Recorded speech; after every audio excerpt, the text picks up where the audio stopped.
राधे श्याम मित्रों, स्वागत है आप सभी का आज के चौथे अध्याय में।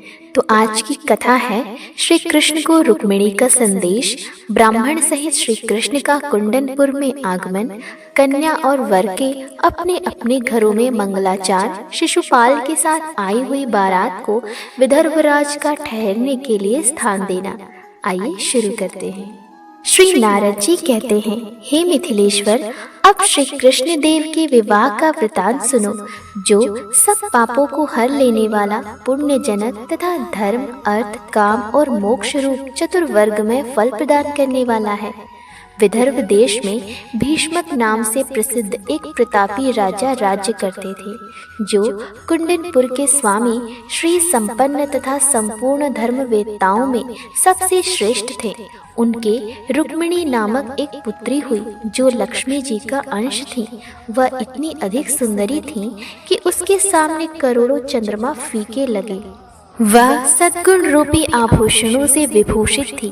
पहले की बात है, एक दिन मेरे मुंह से श्री हरि के अलौकिक गुणों का वर्णन सुनकर वह राजकुमारी परिपूर्णतम भगवान श्री कृष्ण को अपने अनुरूप पति मानने लगी।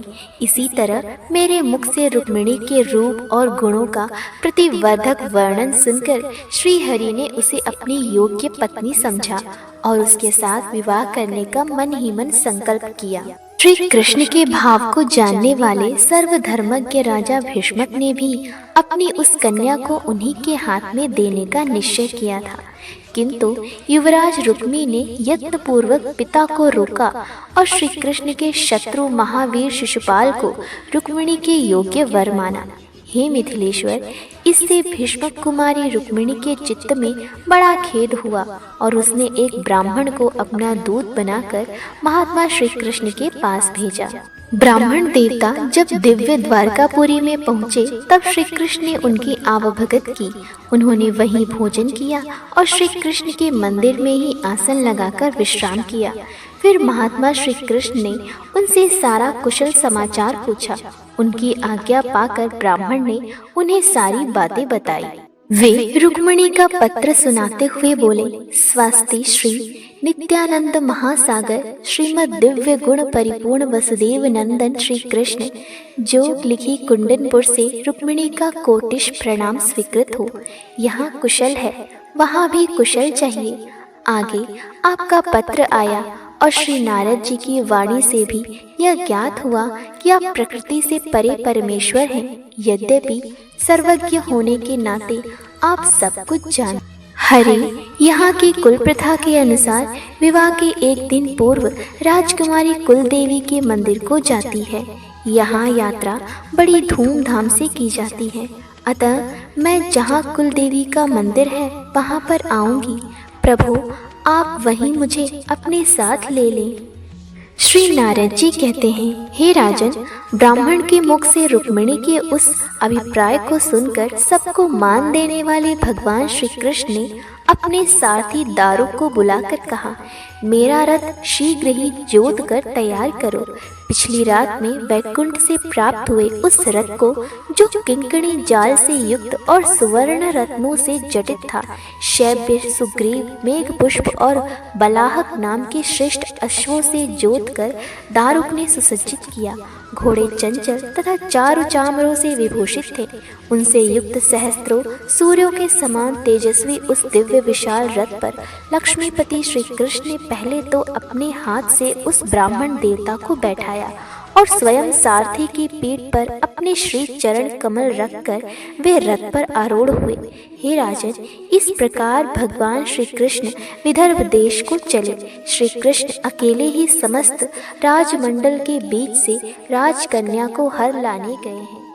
इस समाचार से बलराम जी को युद्ध की आशंका हुई, अतः वे भाई की सहायता करने के लिए समर्थ बल वाहन से युक्त संपूर्ण यादव सेना को लेकर विपक्षी राजाओं को जीतने के लिए पीछे से शीघ्रता पूर्वक गए। प्रातःकाल होते होते ब्राह्मण और रथ के साथ भगवान श्री कृष्ण कुंडनपुर के उपवन में जा पहुँचे। वहाँ एक इमली के वृक्ष के नीचे घोड़े की झोल बिछाकर वे बैठ गए। उस स्थान से कुछ दूरी पर उत्तम कुंडिनपुर दिखाई देता था। वह नगर बहुत बड़े दुर्ग से घिरा हुआ 7 योजन गोलाकार भूमि पर बसा था। वहाँ जल से भरी 3 परिखाएं थीं, जो दुर्लंघ्य और दुर्गम थीं। उनकी चौड़ाई 100 धनुष थी।